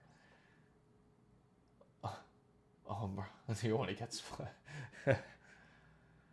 All love for Mitsu's. I love my Eclipse GSX, basically a Coupe Evo 3. Yes, that's exactly... Man, you know what's funny? One of the first cars I had wasn't a GSX, but it was a GST I had. So it was the front wheel turbo. Man, you had all the fun with that.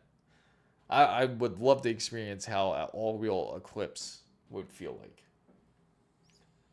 Hey, what car you'll hate? Mine's look like the Nissan Juke. Oh yeah, the Nissan Juke is quite a bit annoying to look at. You know what I can't stand? It's something very similar to the not Neon. It's very similar to the Juke, and that has to be the what's it called? The Kia. I don't know what the heck you call that car. What's it called? But Kia's car, the Cube car. I can't stand that car every time I see it on the road. I just don't like Cube cars. And that's yeah, it is. Any Nissan with the CVT made after like 2000, I agree. CVT transmissions are the worst. Chevy Equinox Soulless. Yes, that's what it is. The Kia Soulless. That's exactly what I was trying to get off my mind. I can't stand that car. Man, I knew it wasn't me that... Yeah, the Juke is just terrible looking. I don't know who thought of that design. But there are some quite ugly cars out there. Remember the Scion XBs? Remember those cars? Or the XAs? The XA was actually the decent one, right? Where it was more the Cube.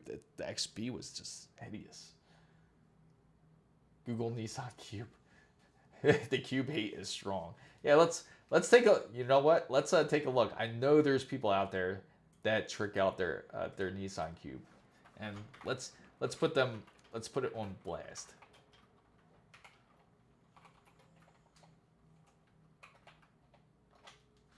All right, Nissan Cube.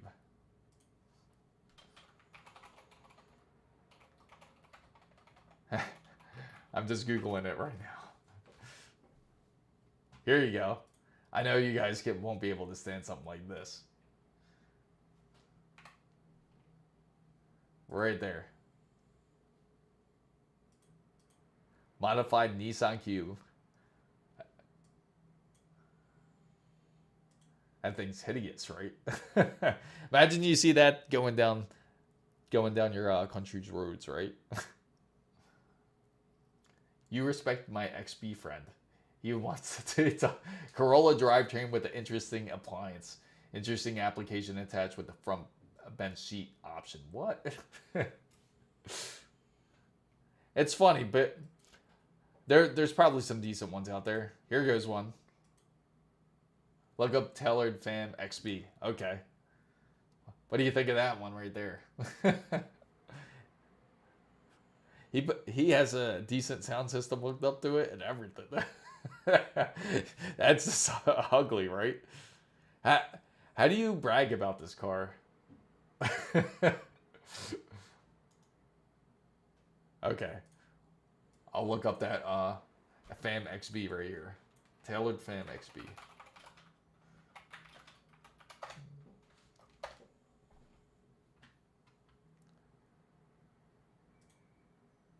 FS. Is this it? Right there? Let's go into it.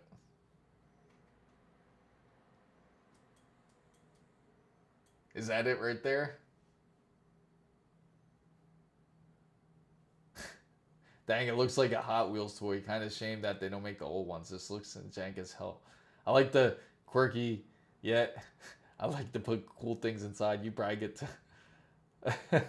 buys 12K car to 30K. And exactly. That's the insane thing. You can do so much better with that. No, it's white? Okay. Maybe let's take a look.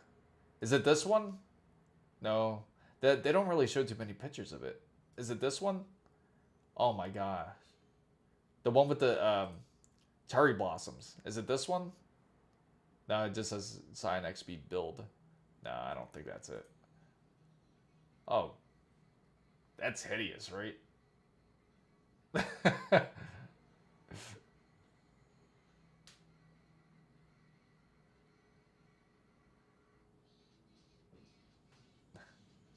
What are your thoughts about that?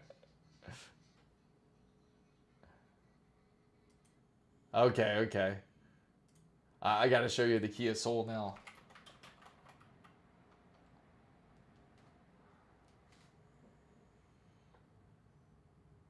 Oh, yeah. Here it is. This is the car I was talking about. This is another car I can't stand. I see every time on the road here. Right there. Bazooka. Bosa Zoku pipes on the XB cars for anyone curious. I've seen worse. Yeah, this one's like the newer one. Like the old ones I really can't stand too. Here goes like a good picture of it. What a question. Is the Kia all-wheel drive? What a question. And of course the dealer puts this up.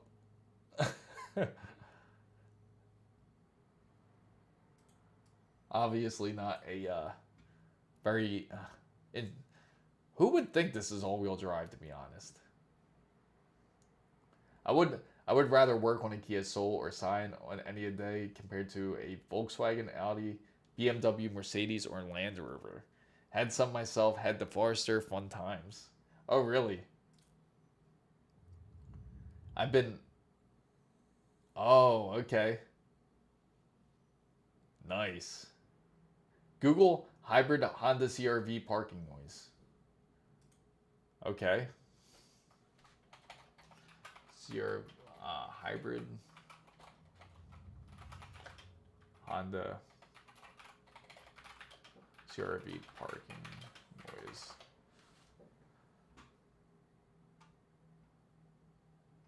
Let me see. I gotta be really careful because YouTube's really finicky when it comes to these videos. Let me see if I can just find a short video of it. This to make loud and creepy noise to alert. But I gotta hear this creepy noise. It was. We just got off topic here. That's weird. All right, let me get back on topic then, guys. No, we're just having fun with all car talk here, because it's we somehow ended up getting into the topic of cars though. I think we just talked about each other's cars here. But anyway, I gotta say, when it comes to gaming here, fair point. When Germans, Porsches, and Mercedes are surprisingly good to work on, BMW uses such low quality materials that it's become one-time use. It's crazy because it's the market's so flooded, like when it comes to the used BMW market. And I do got a question for you guys out there. I've heard from somebody, I think it was Joe, that told me that they said the newer BMWs are built better. Is that true? Because I always remembered the BMW build qualities back then when I was younger wasn't really that great. Is it really true that they've improved their quality over time? Has BMW improved? But now, Vincent, yes, this is about PC, so feel free to ask away if you have any questions at all. But I am curious though if AMD will certainly bring up this whole RX 9080 and 9090. As you see the poll, so far we got a mixed bag. It seems like we got 50-50 on each side. Nobody has outweighed the consensus quite yet.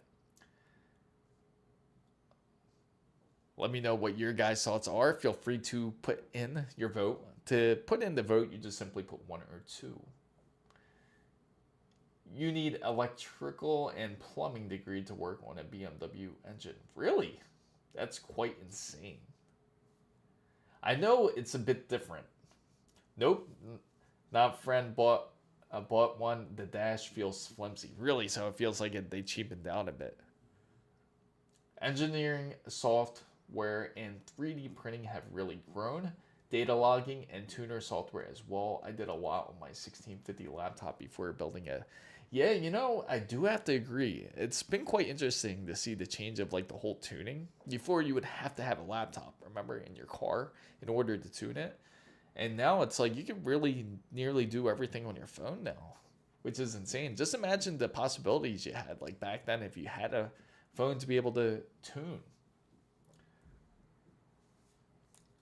Oh, I was joking. I do know though, in Germany, it's no joke though. When it comes to working on cars in Germany, a lot of them have to go to school for 6 years before they can work on a BMW. Google, complicated. Yeah. Oh yeah. I know they're complicated. Because back when I was back then, I used to do a lot of that stuff too. I used to do some car work because like when I first learned in driving, that was like what I was really into. BMW hard mechanical parts are solid. Plastic end tanks on coolers, plastic hard ends on coolant hoses, cheap wiring, and loom. Interior plastics are awful. It seems like a bit sensitive if you try to pull anything apart then at that point. So, okay. So at least the mechanical parts are good. When they hit 100K miles, they have non-stop problems, leaks, check engine lights, plastic hoses, brake. You for real need to understand the basics of a lot of trades to fully understand a car and its... Oh, I agree. Because it's not just mechanical, there's actually a lot more to it. It's not really plumbing, but it's more you have to understand the hydraulics of it and the cooling system and the fuel system. Especially now. And you even have to understand a bit of computer workings because everything is timed properly. Everything is worked through the computer. A BMW engines look like an engine covered in cheap black plastic spaghetti. It's funny because I wasn't really a big fan of when it comes to BMW engines or cars like that. But I do have to admit, I have always had some interest when it came to like the M3. I thought the M3 was a very interesting car. Easiest area to cheap out without consequence. Yeah, it's a shame. It really is, and it's quite amazing. I do have to say, because when you think about a company, right, and you think about what they stand for, especially everything that you know about them, they're known as to be this like high quality car like BMW or like Mercedes-Benz or any of these cars, but then you realize that they're not really as great quality as anyone thinks that they are. It just seems that way. BMW X5 English. I know, I'm sure it's designed a bit differently too. Oh, Google BMW X5 engine. The only thing I hate with newer cars, you need to reprogram almost everything on the OBD port. While at least my experience on the Toyota Hilux and the Fortuner. Oh, really? That's pretty insane. And I have to say too, like when it comes to the OBD port, I remember they said that they were going to eventually change it out, but they never really did change it out. Because I think it's still an OBD2, right? It's been OBD2 for a long time, since 96, I think it is. To be a master tech, now you have to be a programmer, HVAC technician, electrician, mechanic, diagnostic tech, buy your own tools, keep up, and have to, yeah, that's a bit frustrating. You have to keep up with your certs. I got my boiler replaced.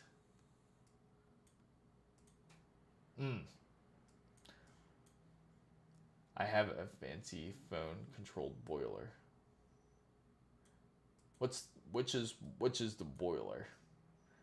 I'm not sure which part that would be. That's interesting.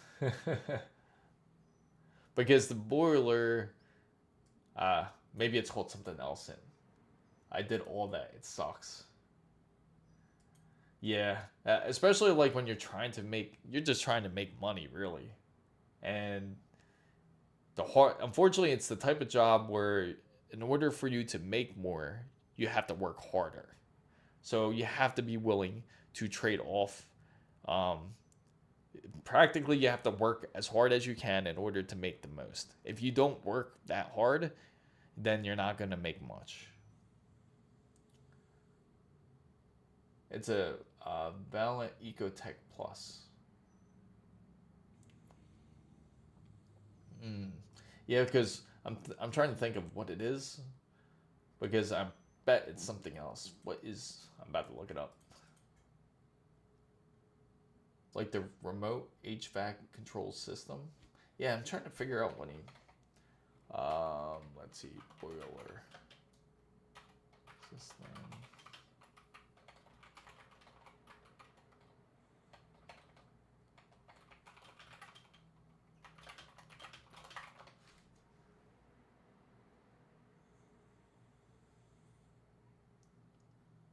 I'm not sure what it is.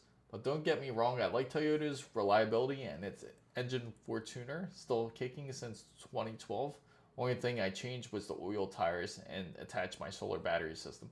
Oh, so you have like a trickle charger in there. Oh, for your mobile PC rig. Oh, that's pretty dope. You have an app that controls it. Are you talking about the heater core? It's a smart boiler. Huh. Yeah, I'm curious what it looks like. You gotta send us a picture, Alex. G40, keep it. New ones are not the same. Yeah. Yeah, unfortunately, it seems like cars are becoming more, how do you say? It's more of an item where they want us just to buy and sell, practically. It's nothing that you can ever keep anymore. Everything has become replaceable, unfortunately, when it comes to cars. It's not like how it was before. Everything was a lot more interchangeable and easy, but now it's a lot more complicated to the point where they want you to trade in a car to just get a new one. So I'd say, like, for those who do have a decent year where you don't have to worry about any of that. What's up, Wasabi? Welcome in. Google Valiant Ecotech Plus Smart Boiler. So I'll look that up real quick. Valiant Ecotech. Doing great. Yeah, we just ended up in the topic of cars. Oh, so this is this isn't for a car, because I was trying to think I think everybody was thinking the same topic. We were trying to think of exactly what you meant here. But he's talking about an actual, like, a boiler for his house. That's what he's talking about. Yeah, because I was trying to think, like, what does he mean by boiler?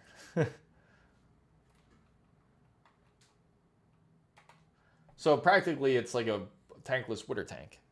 I mean, tankless. Oh, it's a tankless water heater, is what I meant.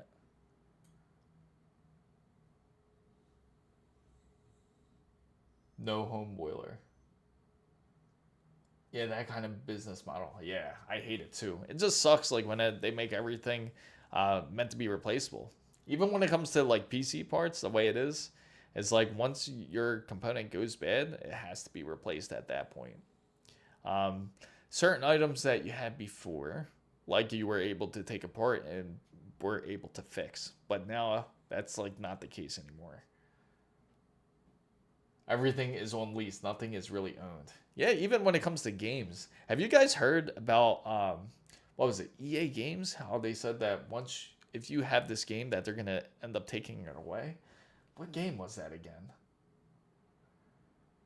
The biggest killer of these new cars will be their AIO screens and their dash, radio, GPS, HVAC, seat warmers, etc. From what that display is out of the production, it will cost more. Yeah, exactly. It's going to be ridiculous. Even my old boiler PCB got fried. Even softwares look at Adobe now. Everything is licensed. Yeah, it's annoying. I don't know what they were thinking of doing when it came to things like that. Yeah, games. Let me see. News.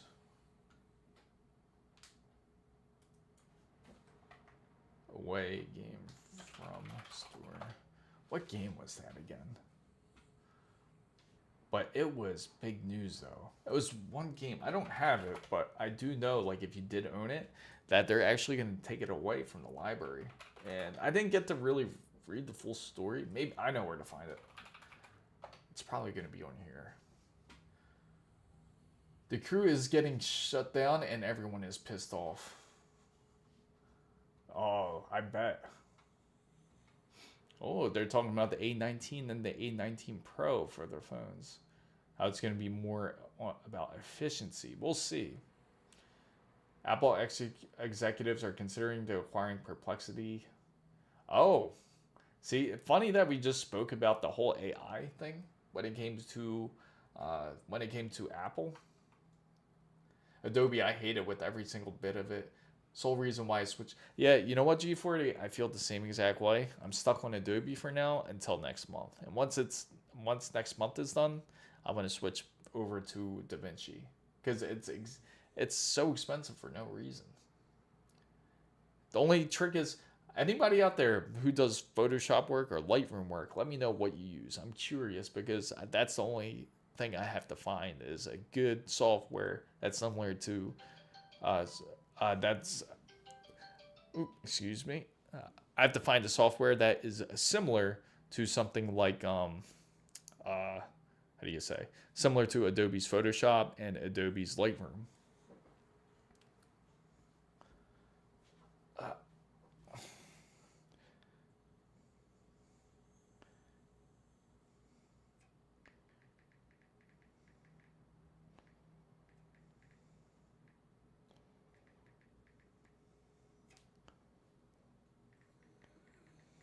There we go. But yeah, it's quite interesting how they're doing it. Let me see. Sorry about that, guys. But yeah, this is what they're planning on doing. They're planning to get Perplexity. Perplexity is actually pretty decent. It would be nice if they did that. So, out of warranty, Subaru displays are like $3K. It requires an infall in love. I use PixArt on my phone. I can't use Photoshop. I am. I'm just curious. I'm sure there's something out there. There was another piece of software that I was looking into, but I haven't tried it. Work provides my Photoshop license, or I wouldn't use it. Yeah. I wish I didn't have to get it. because because the only problem is on my laptop, the laptop I have is also a MacBook, so I gotta find something that is also compatible with it too. So they are thinking of getting Perplexity. As we were talking about Apple's intelligence, we were thinking about like how terrible that their AI is, and now it makes sense. Oh, see, there we go, right here. This is the perfect, as predicted. It's funny that I mentioned this because I knew this was going to happen. Apple is getting sued by its own shareholders over Series AI features delay, allegedly misled investors with fake WWDC demo, causing stock to crash nearly 13%. Makes perfect sense. So for Photoshop, I switched to the Affinity. For Lightroom, I switched to the Darktable. My clients didn't notice a difference. Only thing is that it'll be a hard time learning yeah, I am not looking forward to that. It's gonna how do you feel about the ease of use, at least in the beginning?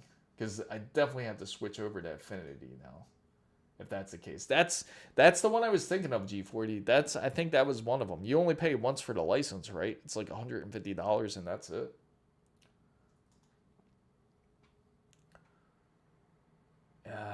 Let me see if I can find this game I was talking about here that they took away. Man, it's buried in here. It is buried. They buried this away quick. I guess they don't want people to know about it. Blender? Blender is decent, but that's more of for design purposes. But yeah, it's Ubisoft removed the game. It was, oh, was it? That's what it was. It was not EA. For some reason, I was thinking it was EA.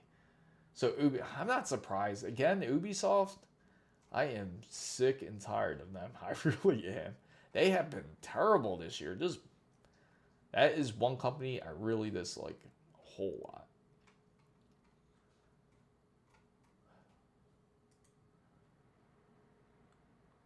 So guys, I have to hop off real quick.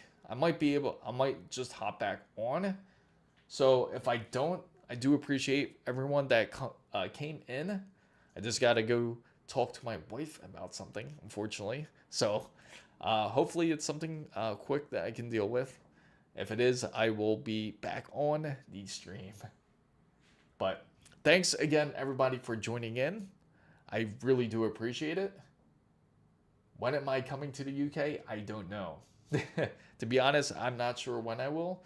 But it all depends on how my dog is doing too. Because I got to really watch him a lot. Thanks, Wasabi, for coming in. Thank you, everybody. Thank you, G40. Thank you all. Thank you, Dylan. Thank you, everyone that has come into the live stream, a whole bunch. And again, I may be popping back in. But recently, I got to tell you guys, I've been on Elden Ring, and man, it's quite frustrating, especially when you lose all those runes. I lost it quite a bit of times. Well, anyway, I will come back on later today, more than likely. And thanks again, everyone, for joining in. I will certainly, thanks for the suggestion, Alex. I will certainly think about it. And thanks again, everyone, for being part of the wonderful fan band. If you guys haven't joined the Discord, I will post it right down below here once more. And if you need a PC build, feel free to contact me or check out the website where I also have it in the shop. Unfortunately, I only ship in the US, but thanks again for everyone for joining. And hope to see you soon.